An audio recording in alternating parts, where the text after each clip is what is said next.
Hey guys, today we are going to do 4-6 completing the square. So you will be able to write and solve quadratic equations by completing the square. Our big idea, completing a perfect square trinomial allows you to factor the completed trinomial as the square of a binomial.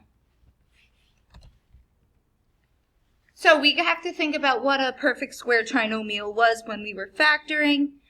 And we are then going to be able to use that to complete or create a perfect square and solve a quadratic equation. First, we are going to talk about solving quadratic equations by finding the square root. So what we want to do is to isolate what is being squared. So in example A, 4x squared plus 10 equals 46. What's being squared is the x. So first we need to use order of operations to get x by itself. Going to subtract 10.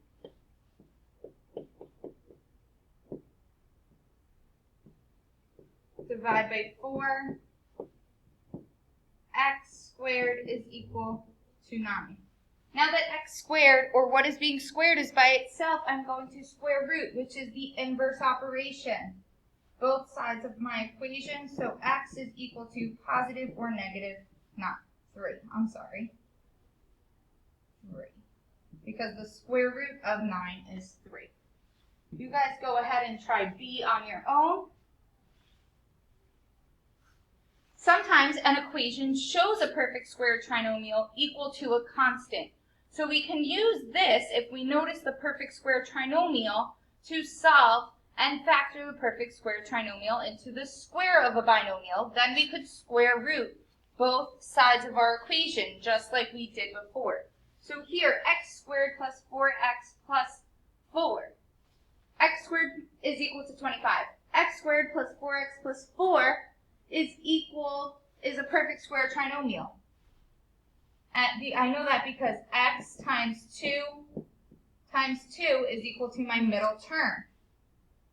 Therefore, I can factor it as x plus, from my middle term, the square root of the last term, which is 2 squared, is equal to 25. Since I have that factored form, and what is being squared is isolated, I can square root both sides of my equation, getting x plus 2 is equal to plus or minus 5.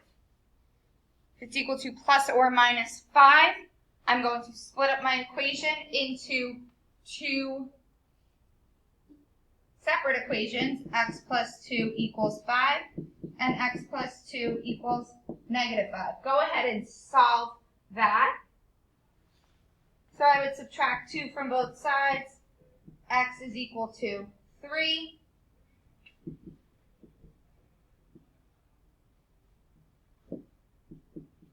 And x is equal to negative 7.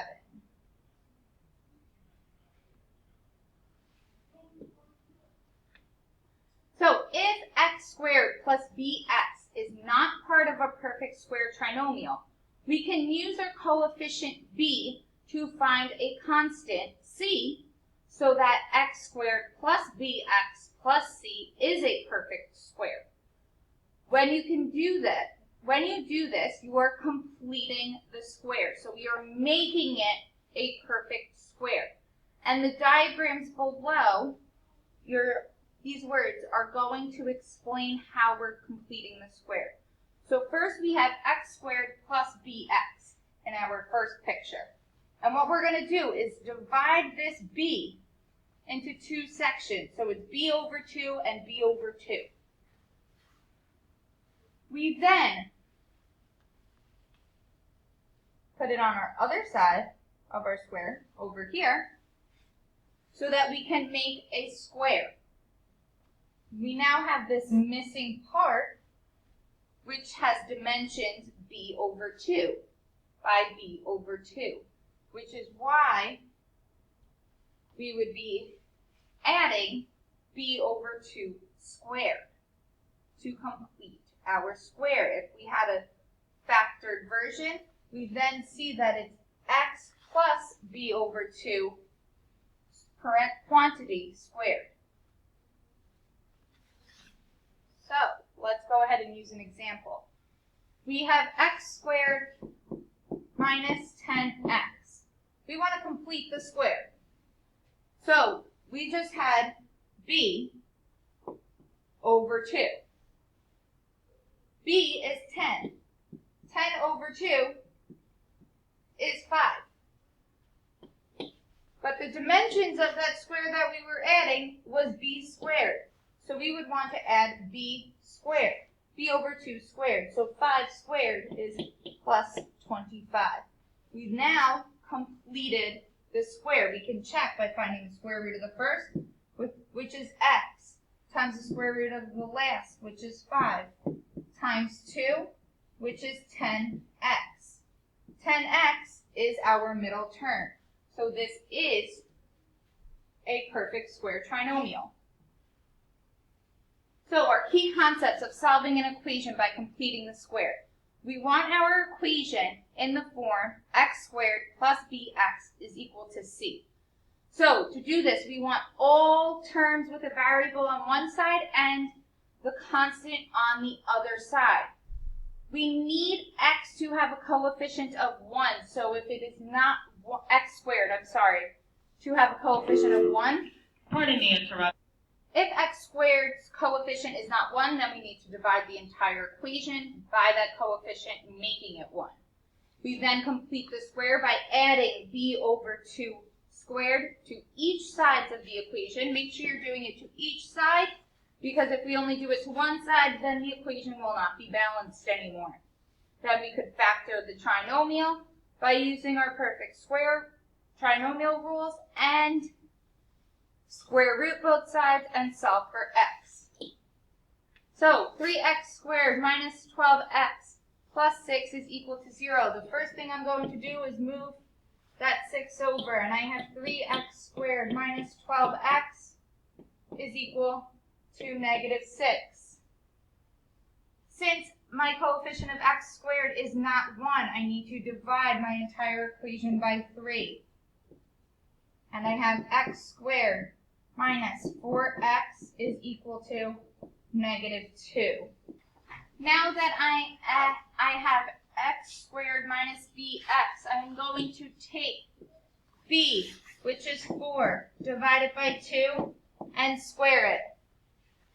4 divided by 2 is 2. 2 squared is 4, and I'm going to add 4 to both sides of my equation, leaving the left side of my equation to be a perfect square trinomial, which means I have x minus half of b, which is 2, squared, is equal to 2. I can now solve this equation by square rooting both sides, getting x minus 2 is equal to positive or negative square root of 2. Split it up. X minus 2 is equal to the positive square root of 2, and x minus 2 is equal to the negative square root of 2. Solve for x on both sides, so x is equal to 2 plus the square root of 2, and x is equal to 2 minus the square root of 2.